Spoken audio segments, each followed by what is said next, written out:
I'm ready. You ready? Let's do it. Hi, I'm your Jamrock Shuffling Sheep, and this is my Torque Dork co-host, Cheese. Hello. So we're back again, and this time with Detective Conan, the Mirapolis Investigation. We're changing the format of the podcast based on feedback. We're removing updates on Sheep and talking about feedback since there's really no point in either segment. I don't want to give too much away about me, and you can see how I take feedback by just watching the video. The podcast is going to be a lot shorter, and we're going to focus on just the history and staff of the game I just reviewed, and just some extra thoughts that didn't make it to the review. In terms of reaching out to me, I do not have a Discord, I do not have an email, I have nothing. So, that being said, Cheese, do you have any thoughts on this?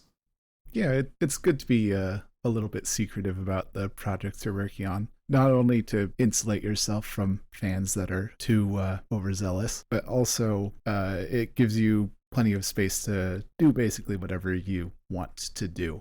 So, being secretive and this reclusion from the internet as a whole is probably going to bite us in the ass really soon because for some episodes of the podcast, I do want to try and bring in some of the fan translators and people I can easily reach out to for an interview. So, for example, I really want to talk to the Luminous Arc 3 translators because that's a really interesting project because a majority of that was machine translated. I want to talk to Jeff Ambray of the Seventh Dragon translation. I know Jeff is pretty cool when it comes to his translations and getting feedback, so I do want to talk to him. I want to hear his experience because without Jeff and without his Seventh Dragon translation, this project probably would have never happened.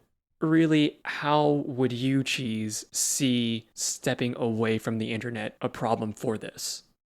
So the way that I've seen this problem solved previously is you make sort of like a pseudo-official communication method, but you only really use it when you need to use it. As in, like, if people contact you on that specific platform, Discord, email, whatever, you don't respond. You only ever are initiating from that form of contact, and you can verify each other in various different ways.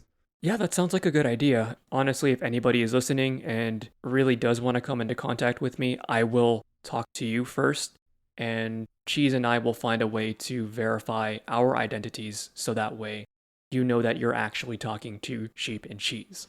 So, moving on to the history and staff of Detective Conan the Mirapolis Investigation, there is a pretty fair amount of overlap with the developers from Luminous Arc. Ryoe Mikage went from the director of Luminous Arc to the project manager of Detective Conan the Mirapolis Investigation. Tatsunori Aoki was a planner in both games, and Masahiro Tori and Hiroshi Osawa went from battlefield design to 3D map design. This is just a small list of people who worked in Luminous Arc 1 and moved on to Detective Conan. We see really old members from Imageepoch, and one of them worked on the opening movie, which is Yasutaka Kaneshige, and he was the movie director of Grandia 3. Grandia 3 came out in 2005, so this was one of Imageepoch's very first games that they worked on when they didn't really have that relationship with Marvelous Entertainment. So Poltawin returns as the debugger, but the point here that I'm trying to make is that even though Imageepoch is a new team, they had a lot of returning members. So, Cheese, what are your thoughts on seeing so many returning Imageepoch members in this game?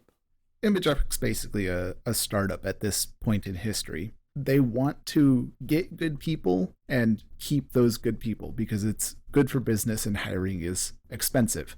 As you said, they pulled in a separate company for debugging services because it's cheaper to have a reputable company do that work instead of hiring somebody who may be inexperienced to complete that task. When so many Imageepoch members are returning, it's not that they're returning, it's that they're continuing at the company, and that's the next project they have to keep the company progressing. Yeah, you bring up a really good point. I think that really shows that Imageepoch is really starting to ramp up in terms of retaining that talent and being able to move on to bigger projects. In the 2008-2009 period, we're going to see a lot of games being rapidly announced and rapidly developed. We're still in this phase of, okay, we have an idea, okay, we have a passionate team, how are we going to make money? There isn't that much gameplay and lore to talk about. I really covered all of it in the video. The game is very easy to complete. I beat it in about 2.5 hours. Cheese, what is your impression of this game? I guess my first thoughts are blockbuster rental for a weekend. Oh, shit. Holy shit. Because there's really not that much to the game. It's a one-off and it's fairly forgettable if I'm being perfectly honest. There are some specific mechanics to the game that they had to build in. It's not good enough to be like even a C tier game, right? It's just a blockbuster rental one-off that is fairly forgettable. Holy shit. You really hit the nail on the head with that one. All of the research I've done, I really don't see a lot of advertisements for it. It seems like the IP just fell into Imageepoch's lap and Marvelous was like, "Okay, make something with this." And Imageepoch was like, "Ew." Pretty much. If you ever were in a blockbuster, you would have seen all sorts of games with fairly generic titles, usually in like the sports genre, stuff like snowboarding games or the such. It just kind of shows up. You don't know where it came from. There was no advertising for it. It's certainly not a cash grab because they're not really trying to make a lot of cash on it. They just want their investment back. They got an IP and they said, okay, we'll do enough to make a game, but not so much that we spend all the money we're going to get because we want to still make money and keep going.